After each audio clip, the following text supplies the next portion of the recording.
Hey, how are you guys doing? Well, I wanted to let you know a little bit about what we're doing. So, the big thing about this next essay, this is Aaron from the future. I've got to tell you some interesting news. I was contacted by my boss about 5 minutes after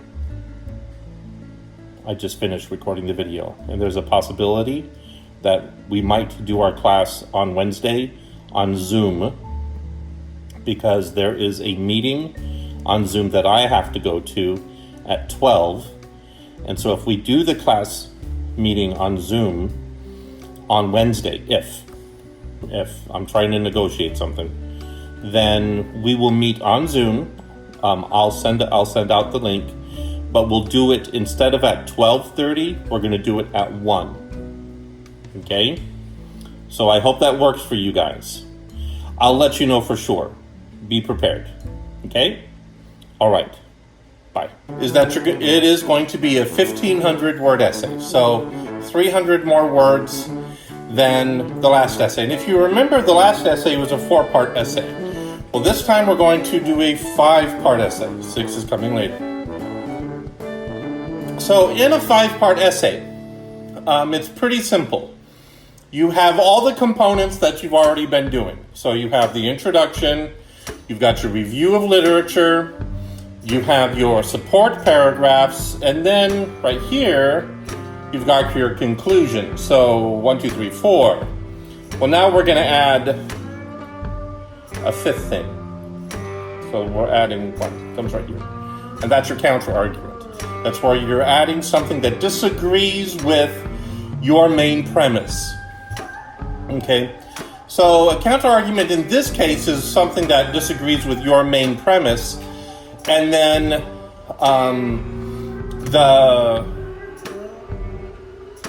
disagrees with your main premise, but sometimes a counter-argument can also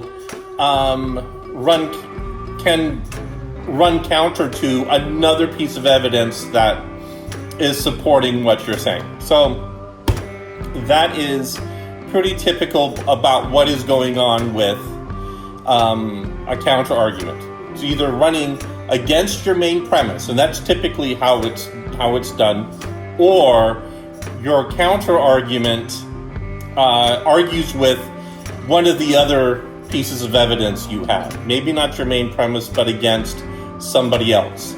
That's not as good a counter-argument. That one's actually kind of...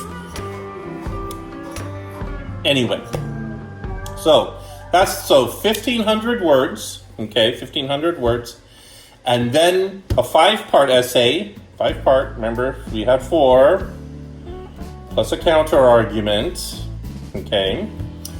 Then, after your counter-argument, okay, yeah, I know, I'm sorry, I moved the thing around. After you write your counter-argument, the next step you have to do is be aware that there is one keyword, and everybody has the same keyword. And then there are 2 support keywords that go with it.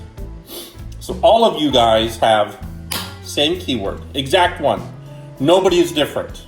And then there are 2 keywords that will help you do it, okay? And everybody has the same 2 keywords, support keywords. So there we go. 1,500 words, 5 parts. Everybody has the same keyword and the same 2 support keywords. All right? Sounds hard. It's not. It's actually an easy paper to write. So, next part. You are going to write your origin story, okay? Basically where you began, who you are as a person regarding the key word, okay? So remember in the last essay we talked about gender identities, and I've read some of the essays already, and those essays are... One second, I have to pause. So do you remember the last essay we had to write about gender identities? And I've read some of the essays so far, and I've graded a few of them. But most people that I've read so far are avoiding the issue about their own gender identity, which is interesting. I mean, it's revealing. It's very interesting. So the thing, and the point is, when you're doing academic writing, you need to be writing about your opinions, your thoughts, who you are as a person, how things connect to you. I don't care what you go to study, you still have to deal with issues that apply to who you are as a person. So this one, we're going to be dealing with the keyword that has to do with who you are and where you come from. And you're going to write your three review of literature paragraphs about yourself. You are the literature that is being reviewed. Remember, I told you the review of literature section of any paper is really flexible. In this last paper we did, you did definitions. In this one, you're writing 3 paragraphs about who you are in relationship to the specific keyword. Okay, so enough build up. What is the keyword? All right, the keyword is education. Now, I told you to read 2 pieces, Ta-Nehisi Coates' From Between the World and Me, and where he's writing a letter to his son. And then there's also the piece where you had to read about Daredevil, where Daredevil talks about, where Frank Miller talks about Daredevil's origin story. So you got a little bit of origin story from Ta-Nehisi Coates. You've got a little bit of origin story from Frank Miller about Daredevil, okay? Now, you have to write the same thing. So, keyword, education. Next, the 2 words that support this keyword. They're basically sub-keywords, okay? With the sub-keywords, you're going to have 2 things. The first one is institutional education, okay, and informal education. So those are the 3 keywords: education, and then institutional education, and then informal education. So both Ta-Nehisi Coates and Frank Miller write about the idea of institutional education and informal education, okay? And Frank Miller does the same thing with the Daredevil story, okay? So what you have to do now is start to explore this notion regarding yourself. So the keyword is education. This keyword needs to appear in 70 to 80% of all the sentences. You need to say it a lot. We're going to get into this as we go forward, okay? This is kind of what we're doing. And then you have to begin to explore your notions of institutional education. What is the effect of your institutional education? And then you have to start looking at the effects of informal education. Where was your informal education? How did your informal education occur? And that's what you're writing about. And then, so you've got those 3 review of literature paragraphs about yourself. Okay, and they're going to be structured in the same manner that we've been doing so far. Then, your counter-argument is evidence that you find on the internet that disagrees with you. Where someone says, no, your basic premise is wrong. So you're going to have your premise, and then you have to have what somebody disagrees with, okay? And that's good. You want to know where the argument is. That's how a counter-argument works.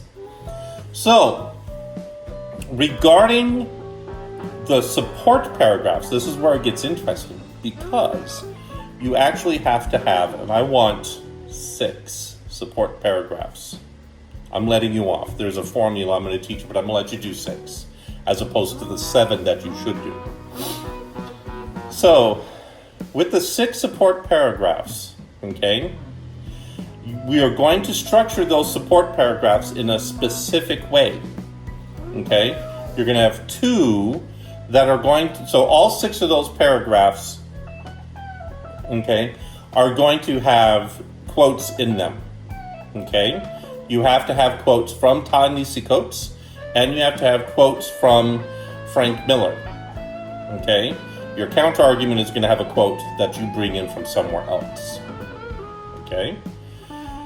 Then, from this idea, the support paragraphs, they're going to be 3 kinds of support paragraphs. So the first 2 are strict analysis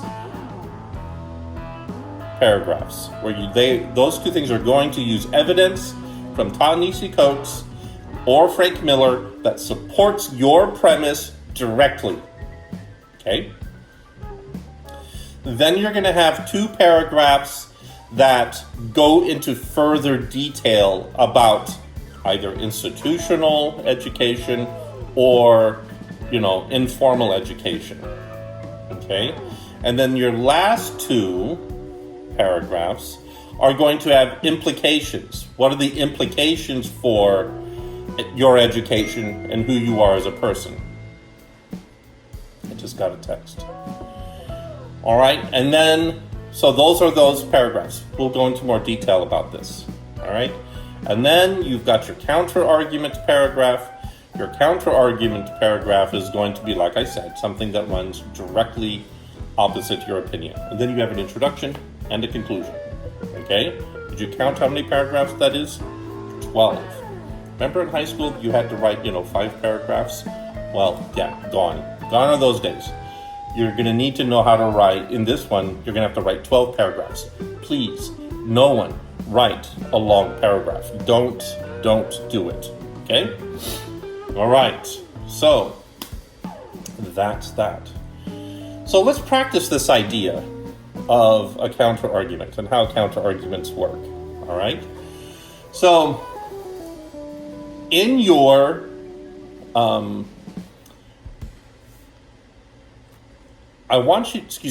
in the discussion post for today, I want you to look carefully at the idea of education, okay? And I want you to make 1 point about education, just 1, about your education. And then I want you to think about that point, okay? And then I want you to think about the opposite opinion. What would be the opposite opinion of what your education was for you as a person? All right? So we're starting that practice on the counter-argument. The initial premise. And then you have the counter-premise. So you have to identify where the argument is. When you are responding to your peers, so you have to do 2 paragraphs that you have to write. Premise, counter-premise. Then you have to write two people, okay? When you are writing to them, I want you to discuss how effective was the counter-premise. Does it work? Okay? How does it apply? And that's what I want you to do today. All right? Thank you so much for hanging out. It's going to be a fun paper to write, in my opinion. Other students have done a very nice job in the past. It's been very successful. I know you guys can do it too. Thank you so much for hanging in there. You guys have a very pleasant afternoon. Bye.